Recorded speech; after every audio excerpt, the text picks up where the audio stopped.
현재 한국의 잠수함 사업 몸값이 치솟고 있다는 소식이 들려오고 있습니다. 특히 대우조선해양이 하나오션으로 인수되면서 초대형 패키지 딜 제안도 구상되고 있는데요.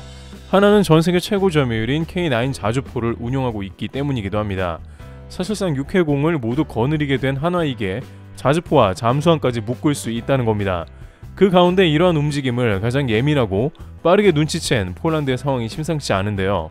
최근 폴란드는 인도네시아 이후에 KF-21 블록2에 참여할 수도 있다는 의견이 나오면서 인도네시아 현지 언론과 방산계를 놀라게 했고, 인도네시아는 CJ 4호기 탑승을 서둘렀습니다. 인도네시아는 다음 달 말까지 KF-21 납부 계획을 통보하겠다면서 한국을 설득하고 있는데요. 그러나 실제 납부와 납부 계획은 차이가 심각한 만큼 많은 사람들의 의구심을 낳고 있는 상황입니다. 그런데 이제 잠수함 분야에서 또다시 한국 속을 긁어놓은 인도네시아가 곤란한 상황에 처해 있는 모습입니다. 심지어 한국의 잠수함, 특히 핵잠 아닌 SLBM이 가능한 잠수함이 몸값이 치솟고 있다는 이야기입니다. 현재 어떤 상황이 펼쳐지고 있으며 어떠한 초대형 패키지 딜이 나올 수 있는지도 살펴보겠습니다. 첫 번째, 인도 대신 필리핀 SLBM 가져간다.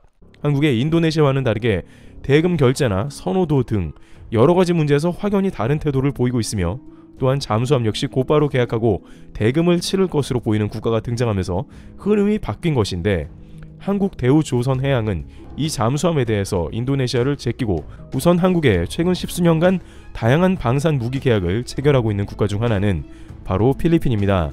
필리핀에 대해 한국은 2010년대부터 방산 수출을 3천만 달러대를 기록하면서 수출이 급증하는데요. 필리핀은 군 현대화 사업을 지속적으로 추진하면서 이에 한국산을 대거 도입한 것으로 보여집니다. 그런데 필리핀이 이러한 한국의 방산품을 구매하면서 독특한 점을 보이고 있다는 점이 두 가지 나오는데요. 첫 번째는 필리핀은 이 물건을 정말 자신이 필요한 곳에 즉각 활용하는 모습을 보였다는 국면입니다. 궁하면 통한다 라는 말이 있는데, 필리핀의 두테르테 대통령은 당장 가장 필리핀 안보에 효율적 무기를 갖추고 약 7천여 개의 섬으로 구성되어 있는 필리핀의 호시탐탐 영토와 수자원 등을 노리는 중국을 상대한 것입니다. 두테르테 대통령은 필리핀에는 비싼 미국산 무기보다 곧바로 적을 대응할 수 있는 적절한 무기가 필요하다 했으며, 그 과정 가운데 한국산 무기를 대거 채용했습니다. 중국을 몰아내는데 물량도 필요했기 때문이죠.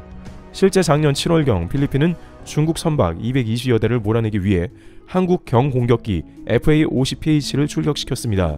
중국은 필리핀의 스프래들리 군도를 차지하고 자신의 영토로 기정사실화한 모습이 나왔습니다. 두테르테 대통령은 친중 정책으로 오락가락하는 모습을 보이면서 여론의 문매를 맞은 바 있습니다만, 다행히 대통령을 제외하고 국방부 장관 등 모든 참모들과 여론은 반중 여론이 매우 거셌던 것이 작용했습니다. 한국항공우주산업 카이는 지난 2017년 4월에 FA-50PH 12대를 모두 필리핀에 인도한 바 있으며, 이후 필리핀 국방부는 이슬람 반군 소탕 작전인 마라위 전투 등의 FA-50PH를 투입했는데, 이 전투기의 정밀 폭격 가운데 매우 큰 성과를 얻고 필리핀 군에서는 한국에 대한 지지를 본격화했습니다.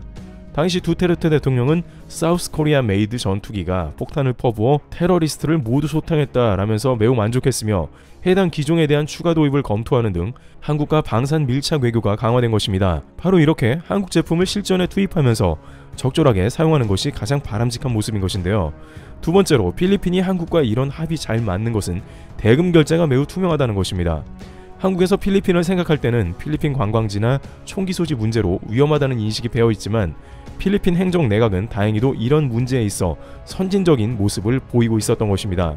2019년 하나 디펜스는 필리핀에 장갑차 8대를 발주한 것 중에 4대를 납품했다고 밝혔는데, 이 과정 가운데 600억 원 규모로 체결한 금액을 필리핀은 모두 바로 대금을 결제한 것으로 전해집니다. 또한 필리핀은 미국과 한국의 장갑차를 놓고 공정하게 심사한 가운데 한국의 손을 들어준 모습이었습니다.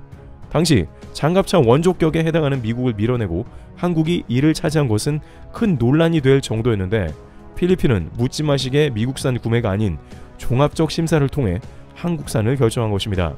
인도네시아에서는 한국과 계약을 체결해 놓고 뒤늦게 서방사회의 모델을 도입하며 한국을 배제하는 도대체 이해할 수 없는 모습을 보였지만, 필리핀은 공정한 심사와 성능, 가격 등을 검토한 것으로 보입니다. 또한 필리핀 해군은 현대중공업이 건조한 미사일 호위함 2600톤급 2척을 도입하는 과정에서도 일본이나 다른 국가의 호위함과 비교하면서 한국산이 가장 좋다는 평가를 내린 것으로 판단되고 있습니다. 인도네시아가 일본 호위함을 무조건적으로 선호하며 한국산은 아예 배제한 모습을 보이는 행보와는 달리 필리핀은 조선 기술은 한국이라며 한국 손을 들었고 최근 추가 주문을 또 진행한 것으로 확인됐습니다. 2016년에 호위함에 이어 이번에 필리핀 국방부는 3,100톤급 초계함 2척의 건조 계약을 현대중공업과 맺었고 계약 규모는 약 6천억 원 가량이며 2025년경 필리핀에 인도되는 계약으로 확인되고 있습니다. 현대중공업은 첫 번째 호위함 출항 시에 6.25 참전국인 필리핀에 대한 감사로 마스크 2만 개 등의 방역용품을 호위함에 선적해 출항하는 등 이제 6.25를 지원받던 국가가 호위함을 수출하는 국가가 되면서 필리핀의 안보를 지키고 또한 방역까지도 도움을 주고받는 훈훈한 모습을 연출시키기도 했습니다.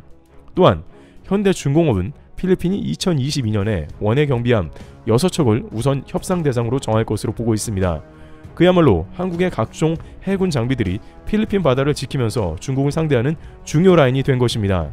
군사 관계자들은 필리핀이 현명한 것이 한국산 군수 제품을 써보고 추가 주문을 지속하는 점이라면서 한국형 경공격기, 호위함 등 다양한 분야에서 계속 한국산을 추가 주문할 것으로 내다봤습니다. 그런데 여기서 한 가지 흥미로운 장면이 더해지는데 이제 필리핀이 한국산 잠수함도 관심을 갖게 됐습니다. 필리핀은 한국 잠수함에 대해서 지속적인 관심을 표하면서 이에 대한 검토를 해온 것으로 보입니다. 그 가운데 대우조선해양이 필리핀 해군만을 위해서 맞춤형으로 개발한 1,400톤급 잠수함을 선보였고 이는 바로 인도네시아에 한 차례 수출했던 DSM이 1,400톤급 잠수함을 바탕으로 제작되었으며 한국의 장보고 3급 잠수함의 각종 사양이 반영된 최신형 모델이라고 제시되고 있습니다.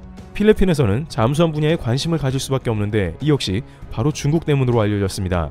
또한 필리핀 국방부가 2018년부터 2기 현대화 계획이 진행 중인데 처음으로 잠수함 부대를 준비 중이고 이 가운데 한국산 잠수함 부대로 구성하는 것을 심사숙고하는 것으로 전해지고 있습니다만 그 주요한 이유 중 하나는 한국이 전세계 7번째로 SLBM 발사를 성공시키기도 했으며 이미 잠수함을 납품한 경험과 조선 기술 등이 세계적인 수준에 도달했다는 점이 높게 평가됐습니다.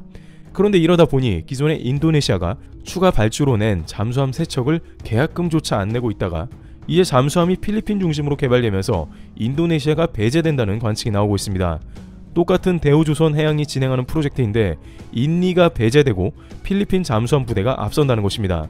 특히 잠수함 같은 경우에는 대금 결제가 진행된 이후 모든 건조 과정에 들어가고 개발도 추가됩니다만 모든 설계를 맞춰놓고 인니의 행태로 인해 건조에 들어가지 못하는 것이 매우 큰 손해이기 때문입니다. 이렇게 되면 인니 계획보다는 필리핀 계획이 우선시되고 가능성도 훨씬 필리핀이 높다는 이야기가 나옵니다. 일각에서는 인도네시아는 국방에서 너무 여러가지를 많이 버려놓고 제대로 진행을 못 시키고 있다면서 그 가운데 가장 만만한 한국에 대금 결제를 미루고 계약을 번복하는 사례가 속출하고 있다면서 한국은 필리핀과 같은 방산 수출 모험 사례를 중심으로 동남아 무기 수출을 확대해야 한다는 의견이 나옵니다. 두 번째, 폴란드의 잠수함 초대형 패키지 딜. 폴란드는 이미 한국과 거의 방산 분야에 있어서 그 누구도 범접할 수 없는 협력을 하고 있는데요. 이제 폴란드에서 한국과도 잠수함 사업을 진행할 수 있다는 가능성이 현지에서 보도되고 있습니다. 폴란드 방산 매체 디펜스24는 블라슈차크 국방부 장관이 올 연말 잠수함 구매 프로그램을 발표하는데 이어서 장시간 작전이 가능해야 하고 어뢰 혹은 순항미사일도 발사가 가능해야 한다고 강조했습니다. 그러면서 폴란드에서 또 자주 하는 말이 있었는데 장관은 유럽에 한정하고 싶지 않다라는 의미심장한 말을 남겼습니다. 독일의 티셴크루프, 프랑스의 나발 그룹에 한정하지 않으며 한국의 한화 오션도 의미하는 발언으로 이는 한국의 잠수함을 의식했다는 관계자들의 발언이 쏟아집니다. 특히 하나는 폴란드의 K9을 납품 진행 중이며 장갑차 역시 납품할 가능성도 커지고 있습니다. 지금까지 폴란드는 한국과 FA50을 비롯해서 다양한 방산을 패키지로 묶어서 진행한 이력이 있는 만큼 잠수함 분야도 마침 한화 오션이 인수한 관계로 충분히 대형 패키지들이 나올 수 있다는 기대가 되고 있습니다. 특히 한국은 납기를 잘 지키고 폴란드는 유럽 방산에 치를 떨고 있기 때문에 더 유리한 국면이기도 하고 마침 한국에서 인니에 납품할 1,400톤급 디젤 잠수함을 비롯해 SLBM 패키지도 연결된다는 설명이 나옵니다.